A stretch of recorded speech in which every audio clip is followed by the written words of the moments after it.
Hi, and welcome back to the Self-Actualization in the Age of Crisis Chapter Summary Series. I'm your host, Ron Rivers, and today we're going to be discussing Chapter 3, Systemic Actualization. Systemic actualization represents our spiritual project in unbinding our humanity from birth lottery and a past that we had no say in choosing.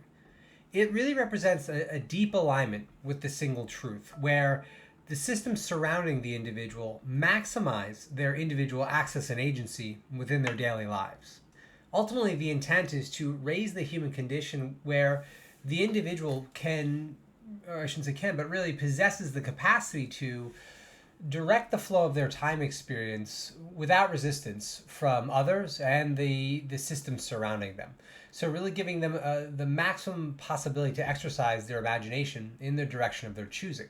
Systemic actualization recognizes that the systems governing our relationships within a society are inseparable from our material and moral interests. So in many ways, systemic actualization is a form of self-programming, a way of kind of decoupling ourselves from the dominion ethos and dominion systems that kind of govern our relationships with others and ourselves. Again, we have to recognize that in a relational universe governed by the single truth, any interaction with a system, any moments spent focusing in a specific direction and interacting with a specific set of arrangements, are a process of becoming, right? We become more like that system through the interaction with it, both through its shaping of our behavior and the implicit shaping of the way we think about the world. Considering our immediate present, today we live in a set of arrangements and systems. When I say that, I mean like legal, political, economic, social, spiritual, that prioritize hierarchy and really reinforce hierarchy, but also prioritize transaction as the highest form of cooperation. Systemic actualization as a spiritual project is a reimagined alternative. It's a way of framing human interaction outside of transaction that prioritizes imagination, cooperation, and collaboration.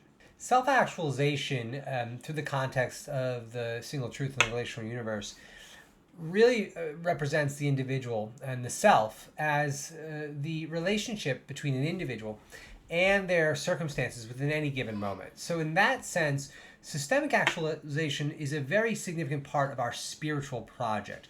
We cannot be most fully divine without recognizing the deep impact that our surroundings have on us, and then more importantly, making a proactive choice to embed those systems into our spirituality, into who we are, and the why that we interact with the world.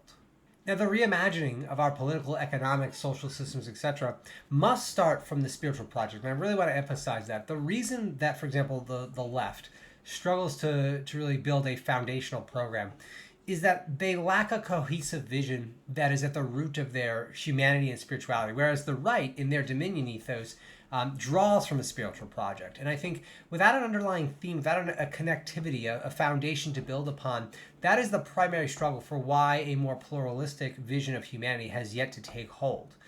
Now, to that end, I want to emphasize, this probably sounds pretty immense, and it is. But we have to recognize and be just real with ourselves that the present trajectory only leads to crisis. The available systems of meaning and value and the circumstances and systems that they support through our own creations are inadequate to transcend the crisis because they are the reason that we are here. It has brought us to a doorstep, and in order to overcome that, we must reimagine the most core foundational aspects of what make us human. And in doing so, systemic actualization becomes bound to our spiritual project, again, ultimately in the recognition of the true, accurate reality of being in a relational universe governed by the single truth. So to conclude, in many ways, this systemic actualization as a spiritual project is an elevation of the collective floor we stand on, allowing us to prioritize ourselves and humanity over our creations. And in doing so, free ourselves from the dogmas that we've inherited, that we had no say in choosing, and really reduce the past's influence on our immediate present.